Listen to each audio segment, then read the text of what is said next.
very own national treasure. Yes. One of our own, for goodness sake. It's Lorraine She's been on Kelly. our screens for a couple of years. Television, but now she joined just after with her. How is this your first novel? Well, I've always wanted to do it, and this just felt like the right time. I felt I was ready. You know, we were just talking, and I'm 65 this year. I don't believe you're 65. That's that's the right thing to say, Alison. Thank you. It's not Obviously, true. I liked you.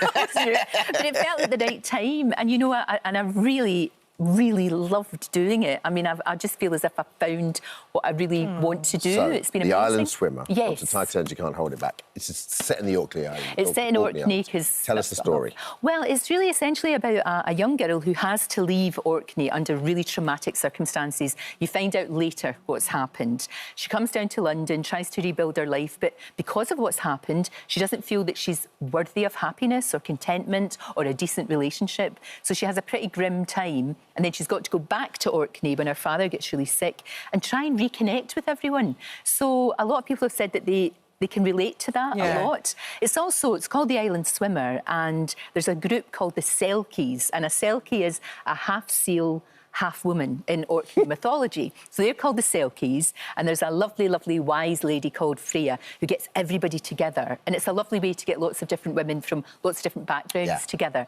And swimming is Evie is very, very scared of water, and you find out why. Yeah.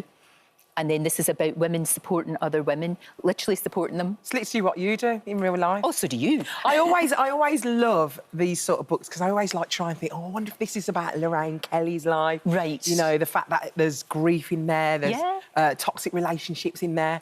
Is it about your life, really? Not really. Do you know what it is, Alison? It's because I've been doing this for quite some time, 40 years, Definitely, can you believe it? Since TVAM. Since TVM and all those regime changes since then. There's been so many. And it was just, because I've spoken to so many people, listened to so many people, you get lots of different bits. So although there's nobody that it's based on in particular, there are traits in there of kindness and of understanding, and the toxic relationship she has with her sister is really toxic. Yeah. A little bit of my relationship with my brother when we were wee, because I was 6 when he was born, and I was a spoiled princess, and then this beautiful, beautiful baby boy appeared, and I hated him. Really? Oh, Alison, I used to nip him. I was horrible to my wee baby brother. I was But you used to pinch him? Oh, yeah. If you do it under their arms, it doesn't show. And I used to steal his orange juice. You got free orange not juice Lorraine back then. Kelly. I did. I was horrid. Sibling rivalry. So I can there's a lot of that in there. But you understand, Liv is a very, very difficult, spiky character, and she is not particularly nice. But you understand why Lorraine, when you hear. have you had this idea for a long time and you've just been adding stuff to it? And waking up in the middle of the night and going, that's a good idea. Yes, and I always keep a wee notebook because you know what it's like. You get a great idea in the middle of the night. Yeah. Can you remember it the next day? Absolutely. Do you always keep a notebook next to your bed? I do. Even when I'm working, if a question or something will occur to me and I wake up and then you're like, in the morning, you're like, what? What does that say? say? What was that? I can't make out my own handwriting. But it's been a joy. I even like the editing process. The whole thing has been wonderful, and I'm not finished with these characters. Great. I feel like you're going to do more. I'm going to definitely follow it up, because it's not all wrapped up in a ribbon, in a big bow, because life's not like it's not a happy ending. There's some things are resolved, but there's a lot more and I don't want to say bye-bye to them. And why the Orkney Islands? Is it because... I love Orkney. Yeah. I love Orkney. It's beautiful. I've been going there since the 80s. Yeah. I go back every single year. So beautiful. Oh, look at that. It's just part of the world. I've never... Like, Orkney and Shetland. Love it. You'll love it. And Shetland is beautiful as well. Do you get a flight there? How do you get there? Easy peasy. You can get the ferry, and in the summer you can get a little tiny ferry from Johnny Groats. But you can get the ferry, you can fly. In Orkney, it's the shortest flight in the world. It's from Papa Westray to Westray, and it's a minute. So you can do that. It just goes up and down? Goes up and down. Goes up and down, Alison. He does his landing checks before he takes off. Yeah. It's fantastic. And then he's doing the landing checks. Yeah, pretty much. So he just goes up, goes down, doesn't like it? that. It's lovely. There's just so much to see there, and the culture is so rich. And if you like art, if you like painting or taking photographs, the light... It's just... Did you take your girl there when she was small? When Rosie was teeny tiny, she was just starting to walk, and she really learned to walk properly on the beaches in Orkney. So it's all these memories from all of these years, and they've made me so welcome there. I do feel like an adopted Orcadian. Really? So that has been lovely as well. That's been wonderful. Your career has just been wonderful. I've been 40 very years lucky, since Alison. TVAM. Very lucky. What have you learnt from your career? Where are we at now? Like, mentally, Lorraine Kelly? Where are you at? Oh, gosh, I just feel incredibly lucky. I still love it. It's like you too. Every single day is different. Every day is a school day. I love the fact that I've got, you know, a team that's of all ages. The young ones keep me young. Keep me right.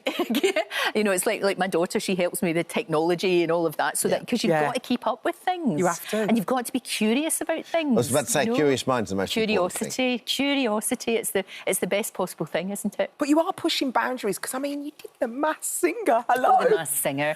Do you know, somebody thought it was you. Did they? Somebody thought it was you that was the... I was in stop Owl. it. They did, Alison, they did. I wasn't wonderful, obviously, because I've never sang in public before, but the joy is you can't see anything when that head goes on. You can't see a thing. Did you like that? Oh, absolutely. Being inside? Oh, yeah, because I couldn't see the audience. You didn't have to smile at anyone. I couldn't do anything. I just was really worried about learning the lines, which is why... Oh, God, look at me. I thought you were great. I'm so sorry, You know what? We interviewed But what Carla am I? Settle the other day, and she was saying pretty much the same thing. It's like you get to a point in your life and you think, why not run towards the fear and why not give it? Absolutely, because I've never done that before. And where could you get the opportunity to sing in front of an audience and to have such a lot of fun? Yeah. There is not enough silliness in the world. When you were revealed, that was the best. It was so funny. Oh, it's just a joy to do. It's just a joyous show. I'm so glad you did it. Lorraine, how was the audiobook to do? I've done the audiobook, so you can't do it. How many hours did it take? It took a Hoping that was couple a of screen days, test. actually. Did it? It took a couple of days. And I got into it a lot more, you know, I got into the whole kind of... Yeah. No, I wasn't... Did you like, work doing out what your voices. characters were going to sound like before you did it? Because I did one for my kids' book, and I set one of my kids' book, one of the Total books in Scotland, right? And then I realised when I got to the to do the audiobook that I can only do one Scottish accent, and about 5 of the characters are Scottish. And so and I looked up at my engineer, and he was like, Oh, no. After like the 4th accent, he was My like... characters are from all over the place, you know, from London, from Poland, and they're all over the place. So I just kind of read it in my voice. Yeah. And, and hope for the best. But it's been amazing. It's been so lovely to be all over the country, talking to people, meeting readers and viewers. And it's just, it's been an absolute joy. And it's not going to stop at this one book, is it? No, I've got to... I feel like you really enjoy writing. I loved it. Absolutely loved it. It was difficult because you have to carve the time out. You know, you have to be really, really disciplined, and I had to say no to a lot of things. Yeah. And my poor husband had to pick up a lot of slack. Yeah. You know, he was taking the dog for a walk, or he was doing all the things, you know, just The best thing is to go on holiday when you're writing. Just go away. Go away. Go abroad. But then, too many distractions, Alison. Yeah. Too many distractions. I'm thinking lovely, like, thatched cottage, little sort of westy, glass of whiskey, roaring log fire. Get it done in a couple of weeks. So many distractions. But I loved it. I loved the whole process. You've had this unbelievable career, because you've sort of... I wouldn't call it luck, but you've had a lot of it is. Yeah, but you've witnessed some awful things as a reporter. But are those you know, whether it's Dunblane, Lockerbie, Piper Alpha we were talking about before, those sort of formative in the young reporters. Oh, absolutely, So of course. What do you learn from those events? As you Well, get older? I think compassion as well, and very much it was because of those stories were very difficult to do. Obviously, of course they were, but that's your job. But because back then breakfast telly was still quite young, still quite in its infancy, and it was. We were trying to convey not just what was happening, but how people were feeling as well. Yeah. So that gave me an opportunity, I think, to have a lot more empathy, never mawkish, but a lot more empathy with people and you know, talking to people about how they were feeling, how they were coping, and somehow trying to help in any way that you could. So, they're tough to do, those stories, but they're really, really important. And, of course, things have changed now. But when I was first a reporter, we didn't have the internet or mobile phones or anything like that. And it's... I know you're going to be talking about that, about under-16s. I don't know how you take their phones away. I think agree. It's going to be really, really difficult. I think you can maybe limit it, maybe put some parental control on it. But to be honest with you, to say take to them away. your 16-year-old, I'm going to take your phone away these days. Stick very around, have a chat with difficult. Ferrari. Man. I'll be watching. I'll Have bring some a cup of chicken. tea and I'll be watching them. Thanks, Lorraine. The Island you. Swimmer. Thank you so It's out much. now by Lorraine Kelly. Alison Hammond is holding it, therefore it will be So a Sunday beautifully. Times bestseller.